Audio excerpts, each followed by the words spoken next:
Salut les gourmets!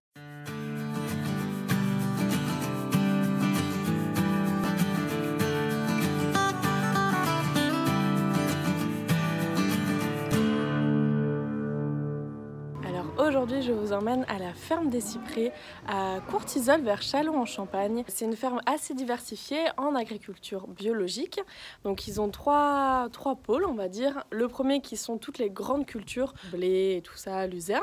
Et ensuite, vous avez le maraîchage, donc où ils cultivent des légumes biologiques qui sont vendus en boutique juste sur place à Courtisols ou alors sur les marchés de producteurs. Et ensuite, vous avez tout ce qui est élevage laitier, donc ils vendent le lait à une coopérative qui s'appelle Biolait. Et alors ici, vu qu'on est en Champagne-Ardenne, j'ai pas voulu faire le champagne qui est quand même vachement connu, mais j'ai découvert le lentillon de Champagne qui est quelque chose d'assez typique ici. Le lentillon de Champagne, ça ressemble à une petite lentille qui se tient très bien à la cuisson.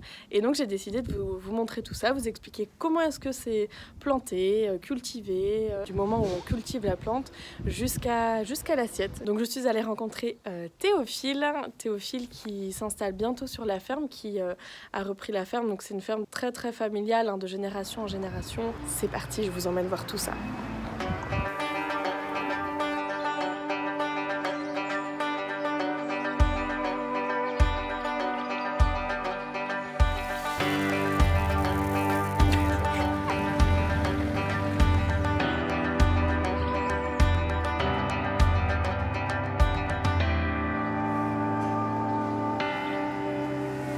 Salut Théophile. Salut Constance.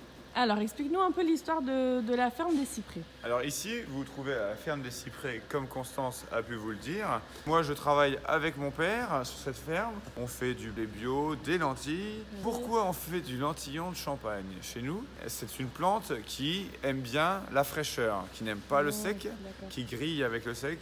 Et du coup, qui se plaît bien par chez nous. C'est une terre plutôt pauvre, on va dire, la Champagne. Aujourd'hui, on va dire, si on n'apporte pas de matière organique ou chimique, chimique en bio qui n'est pas autorisé bien sûr, rien ne pousse. Toutefois, la lentille n'est pas une plante qui est très exigeante, du coup elle pousse plutôt facilement sans grand apport de matière organique. Ok.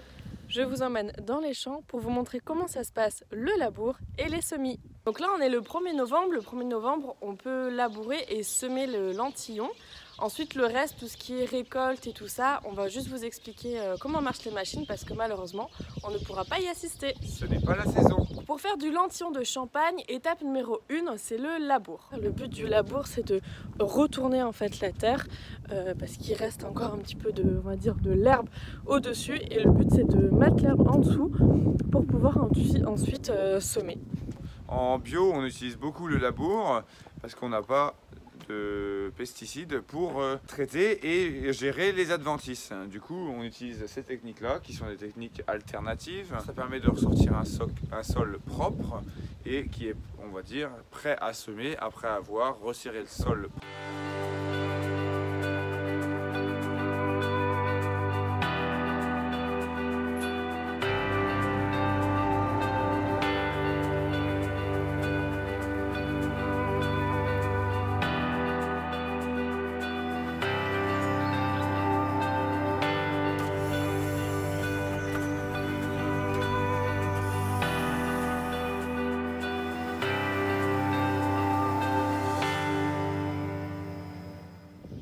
Donc ça Théophile, c'est la machine pour faire les semis, c'est ça?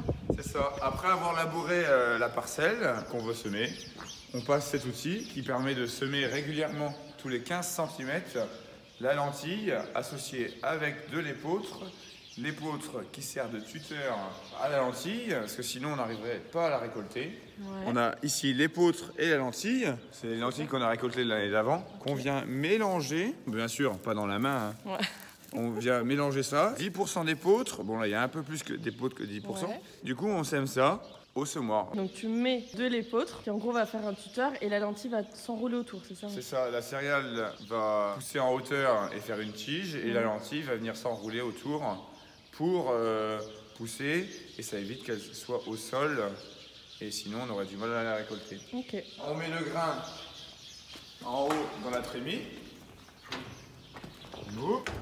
Après avoir chargé on fait un essai de débit. Ça, c'est la roue d'entraînement du semoir. En fait, plus on va avancer vite, plus elle va tourner vite. Elle est posée au sol, comme ceci. Et du coup, elle tourne quand le tracteur avance. Et du coup, ce qui fait tourner une distribution, qui fait tourner des doseurs et qui viennent arriver dans ces têtes de distribution. Et après, avec la soufflerie, c'est poussé dans le disque, un disque tous les 15 cm, et c'est semé régulièrement. Alors hier, on a semé de l'épeautre. Du coup, aujourd'hui, on va aller semer du lentillon. Les conditions seront bonnes pour semer. Et du coup, voilà.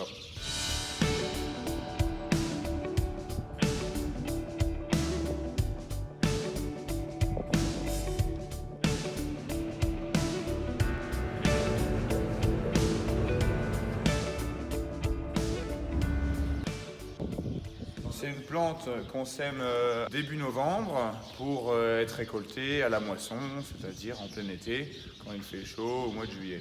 Ensuite, étape numéro 3, la herséterie pour désherber, c'est bien ça?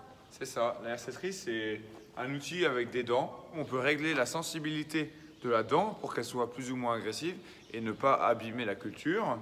Et du coup, on passe ça au printemps, quand les adventices, les herbes, sont toutes petites.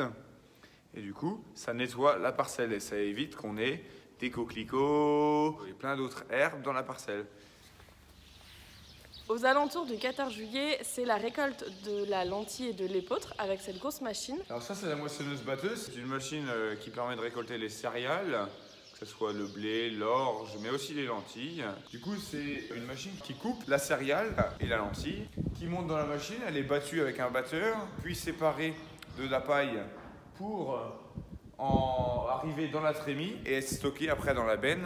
Oui, donc là, tu sors de cette machine l'épeautre et la lentille. C'est ça. Qui n'est pas encore triée, mais où en gros la paille et toutes les impuretés sont parties, quoi. C'est ça, le plus gros des impuretés sont parties. Après avoir récolté, on passe les lentilles dans cette machine-là, qui s'appelle un trieur, qui permet de séparer grossièrement la lentille de l'épeautre. Après, ces lentilles-là ne sont pas propres et passent dans une station spéciale de nettoyage qui se trouve à 10 km d'ici. Ça permet, avec un trieur optique, de séparer précisément la lentille de tout ce qui reste à côté. L'épeautre, on l'utilise pour les vaches laitières. Après avoir été récolté, on garde les meilleures graines pour en faire de la semence. C'est parti, on passe au conditionnement.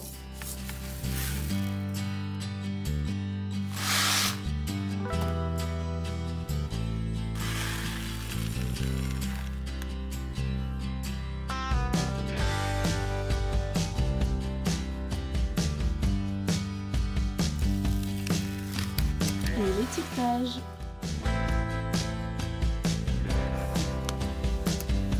Et après, on passe à la mise en rayon.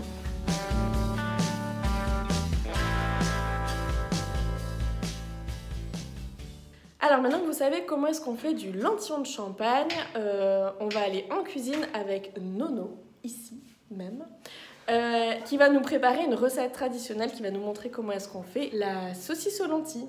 Alors pour 6 personnes, il vous faut 2 oignons, 2 carottes, les lentillons de Champagne, 3 saucisses fumées et un lard fumé. Et ici de la ferme de la Herse. C'est parti pour 25 minutes.